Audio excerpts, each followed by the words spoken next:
Do you like the Top Drive's update hero cars? You know, the cars on the loading screen when an update drops. Which was the best from the last 24 updates? Let's discuss it. Hey, I'm Mike. Today I'm going to talk about the hero cars that are used to front up a car update in Top Drives. This is an idea a friend of mine called Father Joy sent to me. Thank you, my friend. So what is a hero image? Well, it's just a promo image whose purpose is to grab the user's attention and quickly convey a message.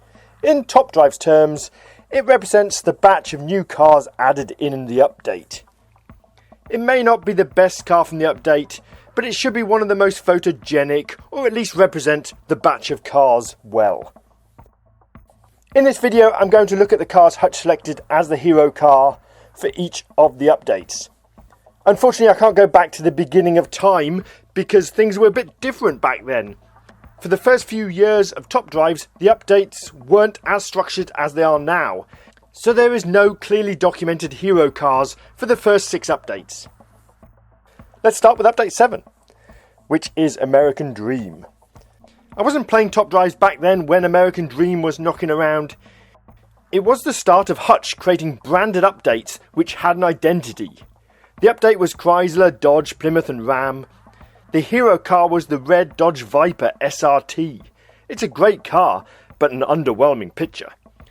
Obviously the design of the advertising image follows a fairly plain pattern for the next few updates, so Hutch weren't looking for the most dramatic car picture. I guess the inclusion of the white truck, the red car and a blue background helped with the Americanness of the update branding. It's a good car, I don't own it, it's RQ80, it's not a must-have car, and I'm not even sure if I did pull it, I'd remember that it was the update hero car. Update 8 was French Renaissance. This update brought a lot of Renault, Peugeot and Citroën into the game. It also gave us 3 legendary Bugattis. If we ignore the cool Peugeot 205, the red Bugatti Chiron Sport is the highest RQ car from the update, so it rightfully sits in the image as the main hero car. I don't have it, it's a prize car released before my time. I see people use it sometimes, but it hasn't made a big impact on me in the game, so I don't lose any sleep over it. The 9th update was German Renaissance, consisting of BMW, Volkswagen and Roof. It gave us the Yellowbird car, which became a prize in the single-player championship. From my point of view, excluding the crazy awesome VW IDR, Pikes Peak and the Yellowbird, the rest of the update cars aren't anything special. I don't have the IDR. I'd love for it to be given out again. It was given out just before I became competitive in the game. The Yellowbird card picture is great. It's a shame that the picture wasn't used on the advertising image. If you are new to Top Drives, make sure you upgrade the Yellowbird 332. It's a drag car with a high top speed that you'll get plenty of use out of. Italian Renaissance finished off the batch of 3 similar named updates. It was update 10 and contained a lot of Lamborghinis and a few other Italian car brands. From my garage, the best car in Italian Renaissance is the Lancia Delta rally car. The car I don't own and really wish I did is the Alfa 164 Pro car. The update hero car is the Lamborghini Huracan. It's a great picture of an amazing car. Unfortunately, the picture on the card is not as good. I don't own this card. I occasionally see it in an event, but it doesn't stand out. However, it is a great picture if you're looking to advertise an update of mainly Lamborghinis. Update 11 was Great Exhibition. It added a lot of British cars to Top Drives, and a couple of German ones. The cars in the update are really cool. McLarens, Ariels, Jaguars, Astons and Bentleys. Aston Martin on the promo image took a bit of tracking down and research on the internet. I'm pretty sure this Vantage at RQ70 is the closest representation in the game. However, it's not the correct car. The car in the picture is a limited edition Aston Martin Vantage V12 from 2017. There may be better cars for the hero image, ones that are actually in the game maybe, but I really like the image chosen. The RQ70 car is one of the few Aston Martins I don't own. To be fair, I'm not racing to open packs to find it. The 12th update was European Revolution. This was another picture I had to put into Google's image search to find out more. I don't know much about Koenigsegg's in real life. Believe it or not, I've never bought one, never even tried to buy one. Anyway, the image search pointed me at the Koenigsegg 1-1, which has one of the worst legendary pictures in the game. The update advert picture is awesome, the card picture is awful. Good update though. European Revolution brought the Peugeot 208 T16 Pikes Peak into top drives. My favourite car to use. On top of that, there's a buttload of Peugeots and Koenigseggs, some Donkervoorts and a few other brands. A really good selection of cars. American Frontier arrived as Update 13. There were only a handful of legendary cars, so the choice of an epic Ford F-150 Raptor was a sensible one. Nothing screams America more than a big truck. The Raptor is a great truck. Low 0 to 60 and okay handling. I've not owned mine long, so it's not been as useful as it would have been back in 2021. There's some great cars in the update, including the Ford Indigo, Dodge Sidewinder, and lower down the scale, the ultra-rare Dodge Circuit EV is a great car. Update 14 was Japan Pro Tour. This was when I started playing top drives. JPT gave us another single-player championship prize car, the epic Nissan Skyline Nismo race car. I actually pulled two of the hero car from Elite Pack, fusing one away into my McLaren, the campaign one. The Infinity was probably the first epic I maxed. It took a while to do, and I did it 3-2-3, not knowing that 2-3-3 would have been better. That said, it does win a few races for me. It wins on car park and slalom. It's been a great car, but it has had its performance messed with a bit over the last couple of years. Great picture, great car for the image. After a long wait with no updates, Update 15 arrived with 329 new cars. It was the start of World Expo batch of updates, and it had a very underwhelming hero car picture. Like the Aston Martin from the Great Exhibition update, I don't think this Audi is quite right. The one in the picture is a limited edition rear-wheel drive car from 2018, and the car in the game is a four-wheel drive car from much earlier. There is a silver rear-wheel drive Audi at RQ78, but it's had a facelift and is the 2020 model. Choosing an Audi that isn't in the game isn't a great decision, since there are cars like the Mercedes-Benz C11 and the Porsche 911 Club Sport which could have been awesome hero cars. Update 16 was a two-car update in one. Enter the Black Forest and Amalfi Coast Cruising were both introduced confusingly together.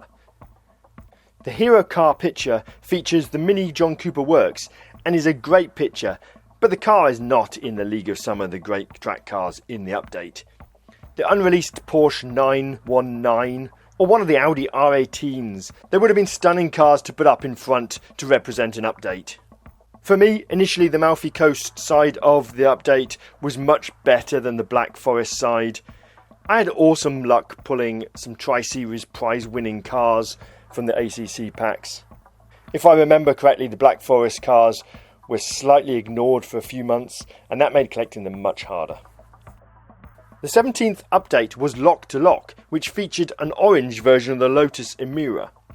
It was a small 84 car update, which brought us a few crazy Ginettas and a ton of similar Morgans.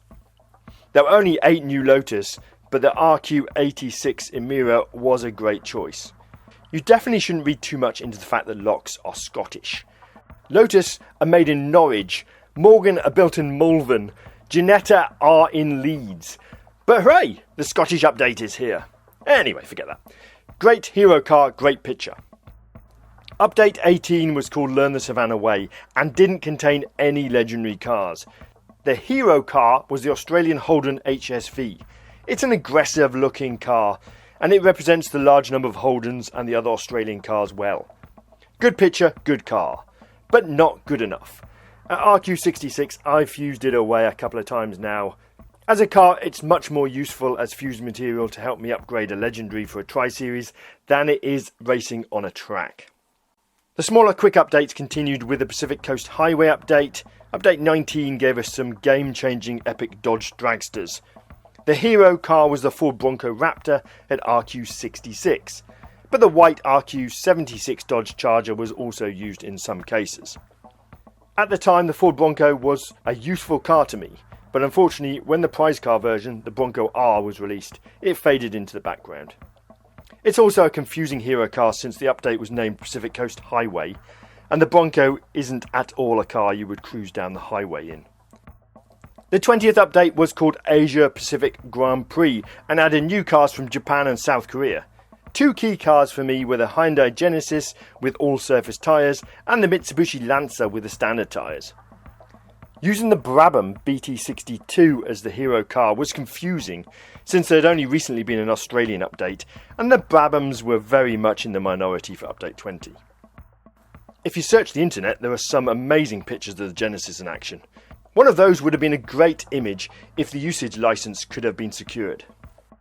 Update 21 was European New Wave, and it used a picture of the back of the awesome Automobili Pininfarina Battista as the hero car. It took a while to get the Battista given out as a Tri-Series car, but when it did arrive, it didn't disappoint. It's a great car. The back is definitely the best angle for photographing the car. The action and energy in the picture is far better than the previous update, so it was a great option. This update, of course, brought us the McMurtry into top drives. Not yet released. Will it ever be released, or is it just a waste of licensing money? Another unreleased car from the update is the Ford Supervan, which was last year's fastest car at the Goodwood Festival of Speed. You could definitely have enjoyed me discussing it in my Goodwood vs Top Drives video if it hadn't have been hit with a copyright strike. It was a great video. I had to take it down. If you didn't see it, then you missed out. Sorry about that. American Overdrive was update 22 and gave us the awesome orange Cadillac Blackwing. It's a great picture. It's a great car. But is it the best option as an advert for the update? Maybe not. American Overdrive brought us a number of high-end Corvettes, which could have looked amazing as the hero car on the loading screen. All in all though, not a bad choice because the car has been very useful to me. It's been useful in American Overdrive tagged events and it's been useful since in the general events. In just 175 days, my two Max Blackwings have a total of over 1,000 races between them, 75 and 73% win ratios. Update 23 was European Grand Tour and featured the Audi RS6. For on-road Audis, it's not a bad choice, but looking around the whole update, it's not the best car. It's a good picture that carries the update well, because out of all the EGT Audis, this is probably the one that you'd get the best action shot out of. With 104 Audis in update 23, it represents the update well. Of course, EGT tag has been corrupted now by the addition of a load of new Lambos, adding 47 Lamborghinis in the most current update, update 24, under the Halloween title. The hero car passed me by and took a little bit of finding. It's the legendary RQ96 prize car, the Lamborghini Revuelto. Actually, I think both the advertising image and the card image are crazy good pictures. It is, however, a confusing name for the update. Halloween and Lamborghini aren't usual companions. And that brings us up to current day. Let me know in the comments if you think generally the right hero cars were chosen and which is your favourite picture. My favourite picture is probably the European Revolution Koenigsegg picture, even though the picture on the card in the game is one of the worst legendary pictures. It definitely needs replacing. The loading screen picture though is awesome. Two opposite ends of a spectrum. Let me know your opinion in the comments. That's all for today. Get yourself out of here. This journey down memory lane is done.